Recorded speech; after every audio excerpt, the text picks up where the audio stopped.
What's up everybody, this is DeanoGTO, and today we're playing in the lava on the Kharkov map in a tier 9 game. So, this game here honestly made me think of a question. Does DPM matter in most situations? And the answer to that question is, in most situations, it really doesn't make that much of a difference.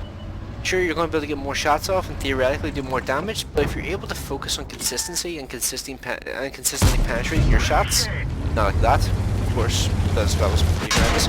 But yeah, that Scorpion, by the way, completely caught me off guard. I've never seen someone use that position before in my life. That was just a completely like, what moment for me. I was just like, completely shocked by that there. I wasn't expecting to take a 460 damage shot to the face when a Scorpion's at point blank range in front of me.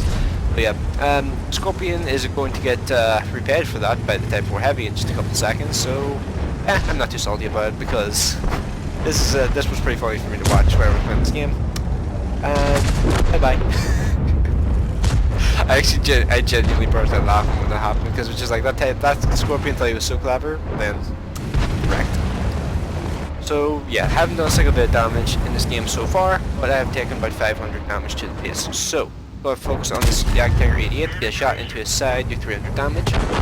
And here you're going to see, I'm just going to prioritize getting shots off when I can. I'm not going to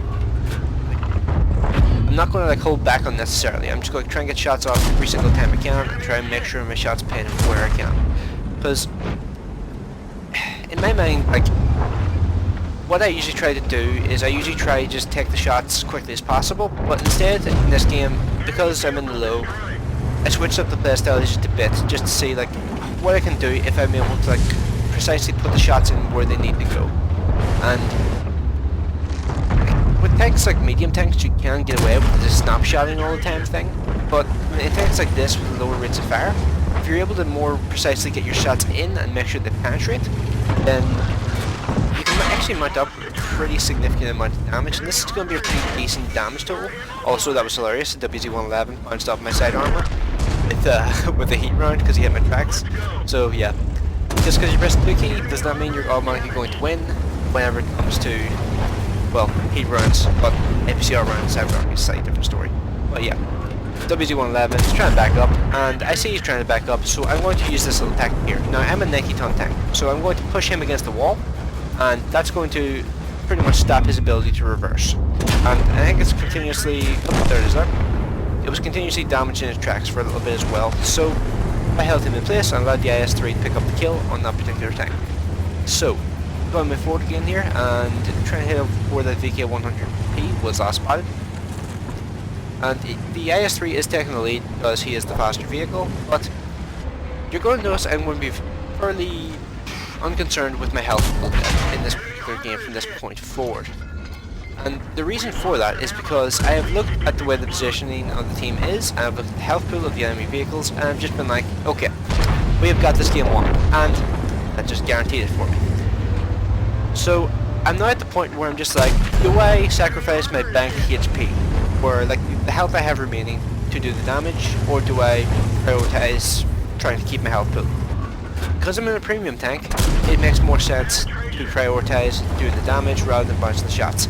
I deliberately tried to bounce that shot versus the FCM50T because the FCM50T seemed to have a relatively slow reload there, and well, I had the opportunity to actually like go and angle my armor, and yeah, that was a bit of a surprise from the VK100.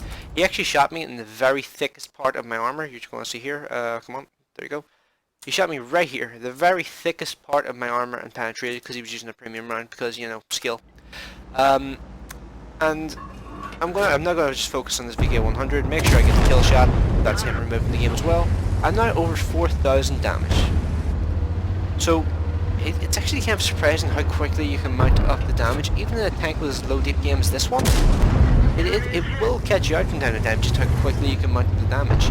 So yeah, that's nearly 4,400 damage, a tier 8 premium vehicle in a tier 9 match, and this guy's about to get obliterated, and there's only one guy left in the enemy team, but I'm not going to get another shot off because I'm going to be a little bit slower in getting to the position to actually get a shot into him. So yeah, like the question, does DPM really matter that much in a lot of situations?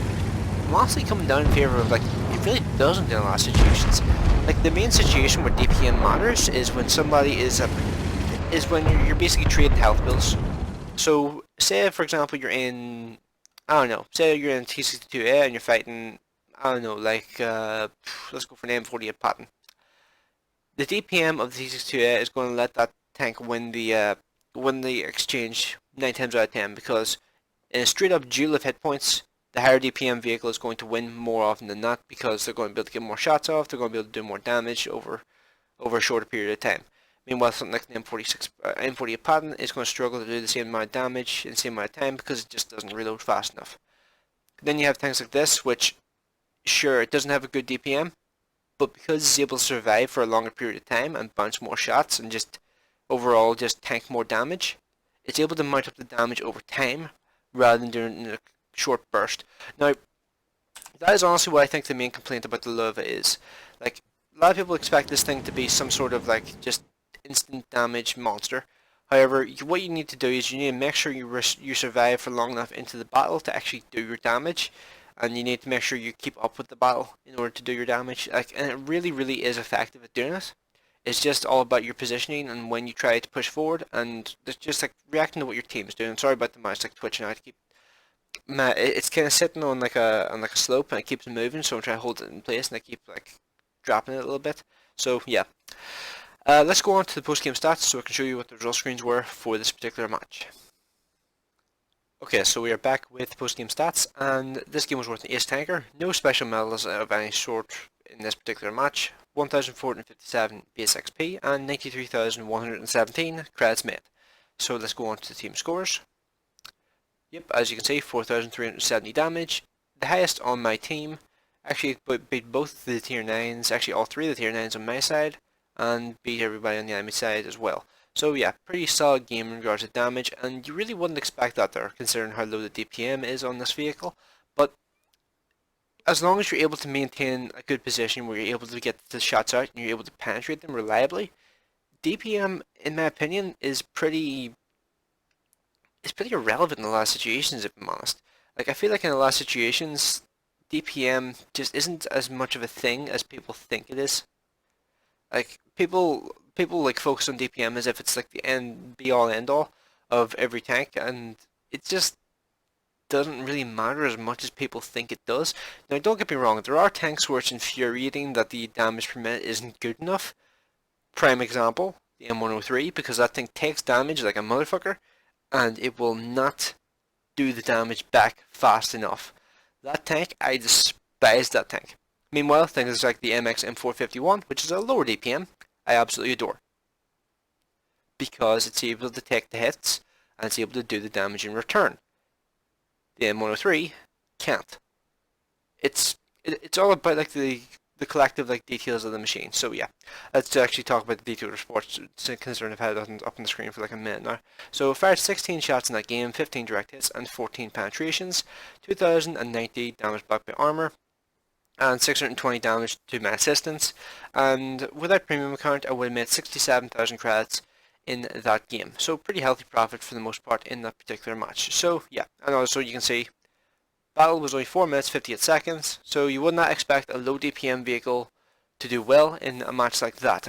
But it is possible. It's just all about making sure you position yourself right, you bank your HP for later in the game, because honestly the way you should view your health in a game like this is you should essentially like treat every tank as if it's somewhat of an autoloader. Sure, there are some machines where you want to take a few hits early on in the game and then fall back later and just do damage from range from that point forward. But you breaking through the line early on in the game has allowed your team to win the game. But there are also machines kind of like this one here where you need to be able to maintain your health. And if you're able to maintain your health, you're going to be able to sacrifice that health in order to do the damage later in the game. Like, it's kind of like autoloaders in that respect, because autoloaders you need to maintain your health until the later stages of the game, and then if you have that health, you're able to trade it for damage output. Now, autoloaders are much more effective at this than normal tanks, but the same concept works for normal tanks as well, and it's a useful tip, and it's something I've been trying to apply more often than not, and it seems to work relatively well for me. So yeah, I might bring out some more Lova replays if I if I say like a good response on this one. I'm not sure. Like I'm not going to like love Apocalypse you again because I don't want to. I don't want to spam you with love replays because I think the last time I did that I actually lost subscribers because I've just like it was like five videos in a row that was just all focused on love and it was just ridiculous. Even I've looked back on that and think it's ridiculous. But yeah, let me know what you guys think of my thoughts in this particular game, and do you think I'm just talking absolute garbage or do you think I actually have a point? So to finish off, hopefully you enjoyed the video. Leave your comments in the comment section below, and thanks for watching.